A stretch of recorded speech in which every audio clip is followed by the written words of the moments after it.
Olá, estamos começando o programa Trabalho em Revista. O TRT de Mato Grosso foi o único entre os 91 tribunais do país a cumprir 100% das metas do Judiciário para 2010.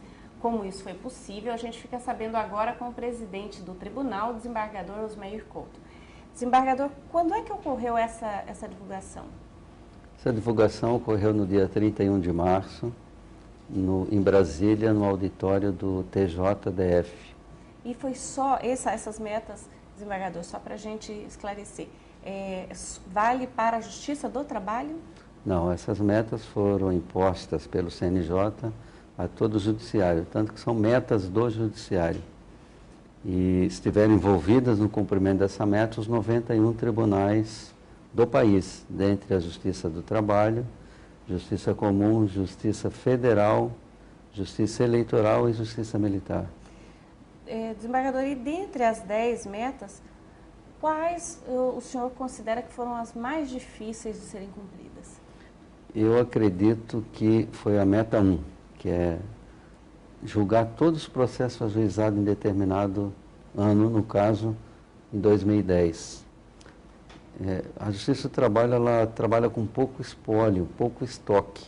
Quando termina o ano, nós ficamos para julgar os processos que são ajuizados em final de novembro, início de dezembro, que não dá tempo de marcar audiência, notificar a parte.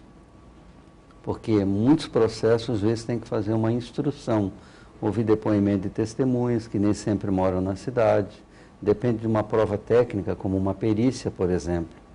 Então, dependemos de fatores externos às nossas condições, né? Às vezes nomeia um perito e ele tem tempo para fazer essa perícia. Só depois disso, no processo, que o juiz profere a sentença. Então, nesse intervalo, entre final de novembro e início de dezembro, até o nosso recesso, que o ano passado foi dia 17, sobraram esses processos para julgar, no caso 2011. Como o espólio é pouco, que passa de um ano para outro, fica muito difícil de a gente conseguir julgar tudo que entrou, mais esse estoque. Graças à colaboração dos advogados trabalhistas, no caso do Mato Grosso, eles colaboraram no freamento desse ajuizamento. Em dezembro, eles seguraram esse protocolo de ações, salvo aquelas que iriam prescrever, tinham algum perecimento de direito. Então, houve uma colaboração muito grande dos advogados para fazer com que a gente desse conta de julgar esse espólio. Eles não ajuizaram no final do ano, de modo que tudo que tinha protocolado, nós conseguimos julgar mais uma parcela do estoque. Doutor, a meta 2, ela determinava que os tribunais deveriam julgar todos os processos distribuídos até dezembro de 2007, e no caso da Justiça do Trabalho, o espaço era menor. Julgar esses processos antigos, que ainda não tinham sentença, também não foi, o tribunal enfrentou alguma dificuldade? Pouca dificuldade. Nós, quando saiu a meta, nós tínhamos apenas 7 processos nessas situações, justamente esperando perícias. Teve um caso que eu lembro de Rondonópolis, que ele estava esperando essa perícia técnica há muito tempo. Nós conversamos com o perito, a juíza titular lá da primeira vara, a juíza Adenia, e conseguimos que o perito entregasse o laudo, que possibilitou, então, já no meio do ano, por volta de agosto, setembro, que essa meta foi cumprida. Julgamos todos os processos ajuizados antes de 2007. Então, atualmente, desembargador, a Justiça do Trabalho em Mato Grosso, ela tem processo só de 2008 para cá? 2008 para cá, tramitando.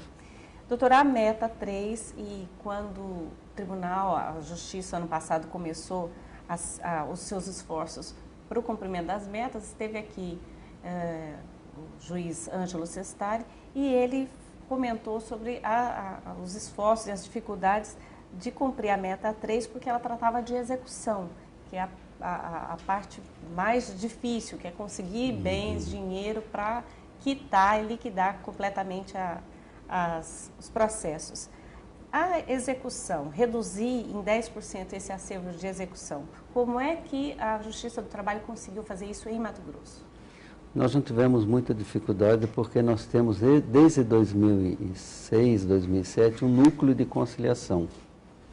A nossa meta foi superada, a meta era 10%, nós superamos em 7% a mais, conseguimos reduzir o estoque de execuções em 17%, graças à atuação dos juízes e especialmente do núcleo de conciliação.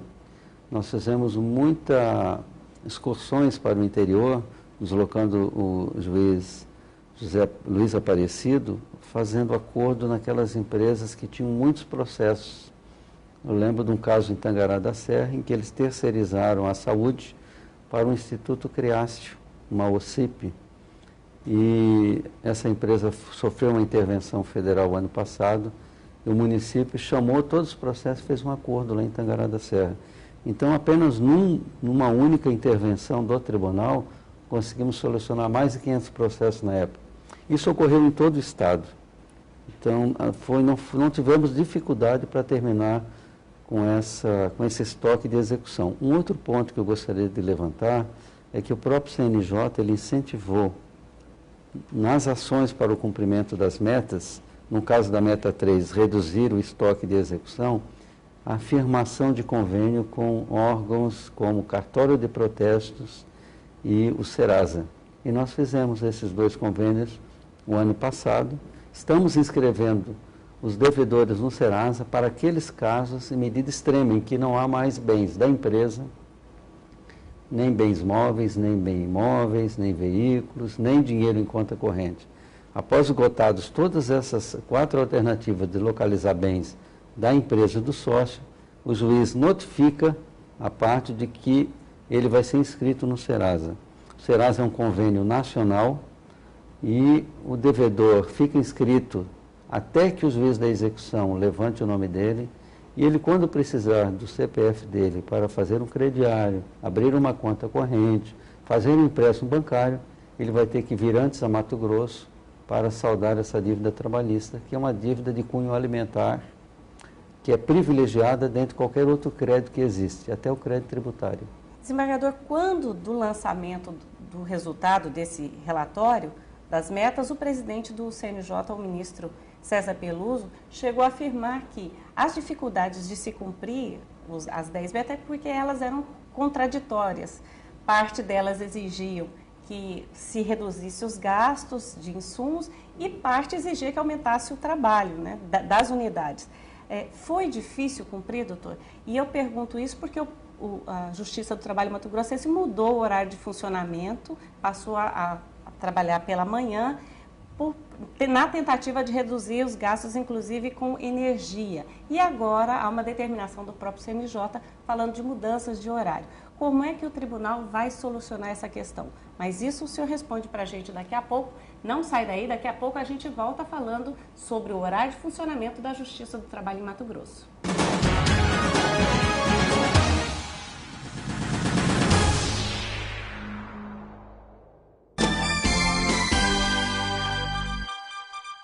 As Varas da Cidadania fazem parte de um projeto pioneiro da Justiça do Trabalho em Mato Grosso. Em pouco mais de 2 anos de instalação, as Varas da Cidadania já capacitaram milhares de cidadãos, dotando-os de conhecimentos básicos de informática, consulta à internet e também noções de direito e cidadania. Justiça do Trabalho em Mato Grosso. A Justiça Cidadã. Você sabia que menores de 14 anos não podem trabalhar? Somente os maiores de 16 anos como empregado, ou a partir de 14 como aprendiz. Cartão Vermelho ao Trabalho Infantil. Uma campanha. Iniciativa Superintendência Regional do Trabalho e Emprego e Governo de Mato Grosso.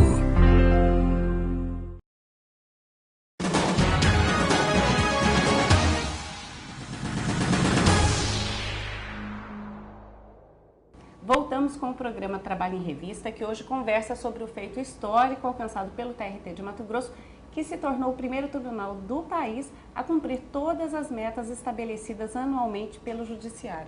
Desembargadora Osmaíra, o senhor ia falar para a gente sobre o horário de funcionamento da Justiça do Trabalho, porque, como a gente disse antes do intervalo, a meta 6 prevê uma redução de 2%, previa uma redução de 2% no consumo per capita, inclusive de energia, e o tribunal mudou o horário por conta disso. Agora o CNJ fala em mudanças novamente. Como é que o TRT de Mato Grosso vai solucionar?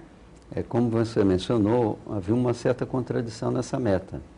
Ela obrigava os tribunais a economizarem e, ao mesmo tempo, aumentarem a solução dos processos, né?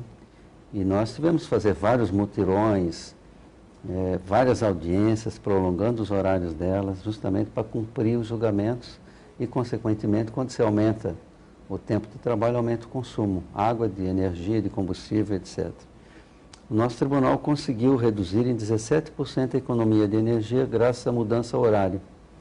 Passamos a trabalhar das 7h30 da manhã às 14h30 e com isso fugimos daquele horário de pico, porque a partir das 17h30 o consumo de energia tem um custo muito alto, são 653% a mais o quilowatt depois das 5h30, que é chamado horário de pico. Isso não é justo impor à sociedade esse consumo. Por conta da mudança de horário, nós conseguimos reduzir em R$141 mil. Hoje, o nosso orçamento vem a conta gotas. Nós não aumentamos o orçamento simplesmente pedindo dinheiro para o governo federal. Mas nós podemos diminuir a despesa. Essa economia, por exemplo, propiciou que se colocássemos persianas novas em todas as varas do interior. Eu estive em várias varas de trabalho e constatei que em algumas o sol era coberto com capa de processo colada no vidro da janela para não bater sol nas partes que estavam em audiência. Isso, graças a Deus, está solucionado. Todas as varas possuem ar split, que é silencioso, que são mais econômicos em consumo de energia. Então, nós cumprimos essa meta com muita facilidade. Talvez não seja, se ela fosse mantida para 2011, seria muito difícil conseguir reduzir mais ainda do que nós já diminuímos a despesa.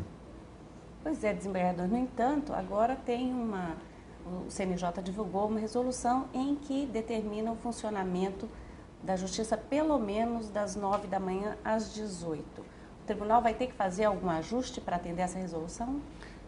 Essa resolução foi editada por força de um pedido da OAB do Mato Grosso do Sul, de que uniformizassem a nível nacional o atendimento ao público. Hoje, o nosso tribunal obedece esse horário das 7h30 às 14h30 e ele já foi um alvo de avaliação pelo CNJ o ano passado. A OAB Mato Grosso avisou um pedido de controle administrativo e o conselheiro Paulo Tamburini disse que o nosso procedimento estava correto, porque o expediente interno é até às 14h30, mas nós permanecemos atendendo ao público e ao protocolo até às 17h30. Então, são 10 horas de funcionamento, das 7h30 às 17h30. Protocolo e o centro de atendimento ao jurisdicionado, que são aquelas pessoas que vêm ao tribunal para tirar dúvida. Funciona no protocolo, junto ao protocolo no primeiro andar, com a ouvidoria. De modo que as 10 horas são mais do que as 9 horas impostas pelo CNJ. O que nós estamos pedindo ao CNJ, através do ofício enviado na segunda-feira, dia 4, foi de que ele avaliasse para que nós pudéssemos terminar o nosso expediente às 17h30 e não às 18h. Explico por quê.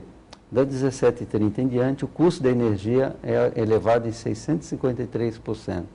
E 18 horas é o horário de maior fluxo na saída do CPA, o Centro Político Administrativo. Todas as secretarias de governo, TJ, saem nesse horário. E já recebemos a visita do prefeito de Cuiabá de que serão alvo na capital de 45 intervenções no trânsito. E fomos elogiados pelo prefeito porque nós já fazemos um horário diferenciado. Então, os nossos carros não entupirão o trânsito nesse período mais crítico do dia, que é o final do expediente. Mas já houve respostas do CNJ a esse ofício, doutor? Vai precisar mudar o horário? Não tivemos resposta ainda. Caso a resposta seja negativa, nós vamos dar cumprimento à regulamentação que ela fala em atendimento externo ao público, ou expediente de atendimento externo. Então, nós estenderemos apenas em 30 minutos, das 17h30 às 18h. Colocaremos nas varas, nos balcões das varas e no protocolo, um servidor entrando às 11 da manhã e ele vai sair às 18 horas, de modo que nada mudará no tribunal. nem o ingresso dos servidores às 7h30, nem o início das audiências às 8 horas, nem o término do expediente interno às 14h30. O que ficará a partir das 14h30 é um plantonista no balcão, no protocolo e no núcleo de atendimento ao jurisdicionado, das 14h30 às 18 horas. Desembargador, a gente falou até agora de muitas das metas que impactam diretamente a vida da sociedade e de quem procura a justiça do trabalho. Mas, no entanto, há metas, como a meta 5, que foi cumprida, que parece que não tem grande importância para a vida da sociedade de quem procura a justiça, que ela trata da implantação do método de gerenciamento de rotinas em pelo menos 50% das unidades judiciárias, ou seja, das varas. Por que cumprir metas como essa de gerenciamento de rotina é importante? É importante porque nós fazemos uma avaliação do nosso trabalho. Hoje, um processo trabalhista ele segue um fluxo lógico, do protocolo até o arquivamento. E, ao implantarmos essa meta, nós reunimos as 9 varas da capital e mais 5 varas do interior, que são 14, metade mais 1 do total das 26 que nós possuímos no Estado, e mapeamos todo o fluxo do processo, todos os caminhos que ele vai seguir.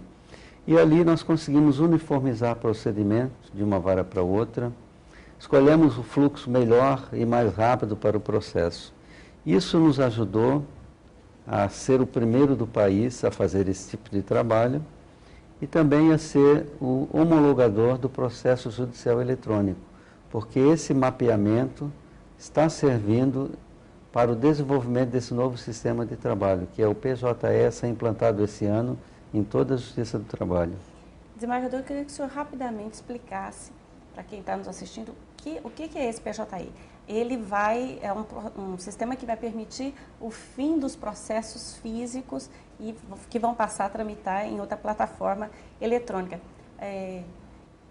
Quando que nós, a sociedade mato-grossense, vamos poder contar com esse processo judicial eletrônico aqui? E queria que o senhor explicasse rapidamente também o que é ser o homologador, como o senhor disse agora há pouco. Ser homologador é o testador do sistema. Um laboratório em Brasília está desenvolvendo o sistema no TST e antes de ser colocado em uso nós vamos testá-lo aqui numa vara do trabalho, modelo, que é um laboratório do PJE, vai testar esses sistemas para essa equipe de técnicos, de modo que, estando o sistema testado, nós vamos falar para os técnicos, olha, pode colocar em uso que ele está testado.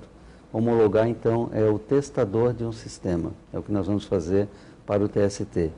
A previsão é que até o meio do ano implantaremos toda a execução e até o fim do ano a fase de conhecimento, que é do protocolo até a sentença. Com isso, nós contaremos apenas com processo eletrônico. É diferente do processo digital. O processo digital é o processo físico copiado ou escaneado para a máquina. O processo eletrônico ele é mais inteligente. Ele trabalha com fluxos inteligentes e com produção de peças dentro do próprio sistema. Hoje nós gastamos mais ou menos 80%, 70% da mão de obra em trabalho burocrático, que é trabalho de colocar etiqueta, colocar capa, numerar folhas, perfurar folhas, levar processo de um lado para o outro, colocar na gaveta, tirar da gaveta. Esse é um trabalho que nós vamos economizar, não vai existir no futuro. O processo será totalmente intelectual, parte do computador do advogado e abre na tela do magistrado. E ali o trabalho vai ser de elaborar um despacho e elaborar uma sentença. Então os nossos servidores terão que ser qualificados, os nossos juízes passarão por uma qualificação para essa nova realidade. O fluxo do processo vai ser muito mais rápido do que ele é hoje e com economia de recursos, né? Hoje gastamos muito papel, muita tinta e muita energia, inclusive espaço físico. 1/3 de uma vara é destinado a local para colocar armário e arquivo de processo, que não existirão mais no futuro.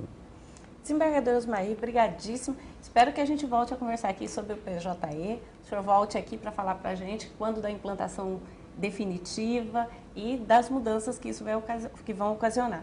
Agradeço mais uma vez sua participação e assim chegamos a o fim de mais um Trabalho em Revista. Mas você pode rever este e qualquer um dos mais de 140 programas que nós já gravamos lá na página do TRT na internet, trt23.jus.br, clicando no banner Vídeos, ou ainda na página do YouTube, no endereço youtube.com/trt23oficial. E a gente aguarda a sua sugestão de tema para a gente discutir aqui no Trabalho em Revista. É só mandar o seu e-mail, a sua sugestão, no nosso endereço eletrônico que está agora no seu vídeo. Obrigada e até o próximo programa.